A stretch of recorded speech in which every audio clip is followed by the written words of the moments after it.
Hello, and in this video we are going to talk about order flow. Now, if I ever ask you what is order flow, I expect one answer, and that one answer is mitigation. Now, let me just put this there. There we go. Now, the reason why I say this is because order flow gets mistaken for structure. Now, order flow is not structure, and structure is not order flow. So what actually is order flow? So let me find my brush. Okay, so bearish order flow, right? Let me show you, and then you get a release. Okay, so bearish order flow. Okay, well, I'm not going to say bearish or bullish. It's the same thing for either one. But say you got a breaker structure, right? And you obviously have your order block, and then that order block gets mitigated. Okay, another breaker structure, that order block there gets mitigated, right? Mitigation, another break, order block gets mitigated, and so on. This process of mitigation is healthy order flow, right? So order flow is basically where the mitigations have taken place. Same thing for a bullish example, and then you get a full push. You get mitigation, and then you get that full release. Okay, that is healthy bullish order flow on any time frame. It doesn't matter what time frame you're looking at, it's the process of mitigation. Now, why this is important is because if you are going to see it in the sense that so obviously we have our two rules for trend, right? So obviously we have our two rules for trend. But if you're thinking about in terms of your POIs or what will invalidate, you need to see what's been mitigated and what hasn't. Okay, so for example, when you get your OBs mitigated, and then you generally get a full push, a full release. Okay, that is healthy order flow, right? Now, in terms of finding your POIs, right, you need to find what's been mitigated, and this also helps identify your invalidation points. Because say for example you missed this first mitigation, you missed the first entry point. Okay, your second one. Now in terms of our two rules, we have our impulsive OB, that's one, and our successful retrace, that's two. Okay, would we even look at entering at number one? We wouldn't. Why? Because it's already been mitigated. So our invalidation point is going to be here at the bottom of this OB that is sitting here, because it's yet to be mitigated, and that's exactly what happens there. Sometimes, right, sometimes you get a push, right, and it flies, and then what it does, it comes next to it, and then it goes again, and it comes back, and then it goes. Why does that happen? Because obviously it doesn't break structure, so we haven't changed our rules in this sense, but this OB that's here has not been mitigated. So for order flow to be healthy and to continue to be intact, apologies, for order flow to be intact, right, you need to have that process of mitigation. The reason why this one would be important is because this one has previously mitigated another one. Now, this is when it comes to thinking about OBs and your POIs, which I'll talk about more deeper in another video. But in terms of your order block, right, this order block has mitigated the previous one. Okay, so this one holds more value. Okay, and obviously whatever's happened here that caused the first push, it was not strong enough, so it didn't even react off an order block. So don't worry, you still need to follow where the mitigations are. So generally, to follow healthy order flow, you want to see what's been mitigated and what hasn't, and I'll show you an example of this, right? However, you can get unhealthy order flow as well, and this is generally what you can see when you have a pullback. For example, when you have obviously something like this, and you obviously have your order block here, what you tend to see is obviously during your pullback you get this. Now, don't get confused between order flow in this situation. This is all intraday. Say this is the 4-hour move, and you got this as the 15-minute move. You have mitigation, and so on.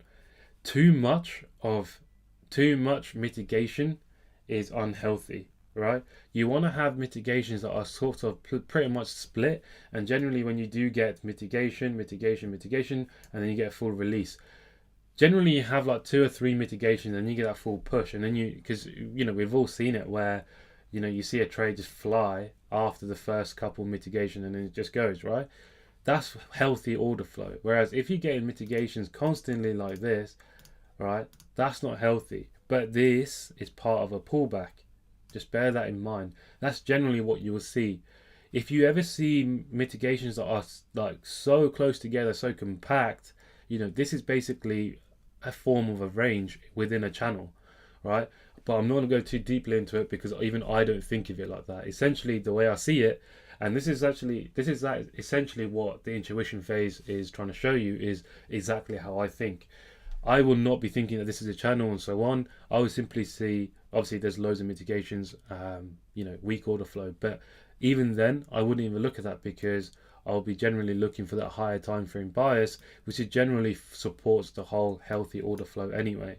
And this has already been factored into the strategy if you follow it using the two rules as taught. But this is giving you a better insight as to how the two rules actually was devised. It's not as simple as just having two breaks of structures. It's fully based on everything that you need to be focused on. But this is giving you the theory behind it that you guys need to know. So let's get rid of this. So let's look at this, right?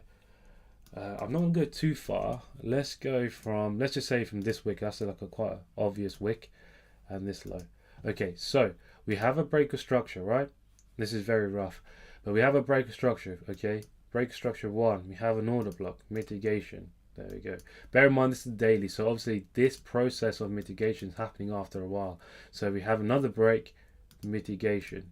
Okay, another break here.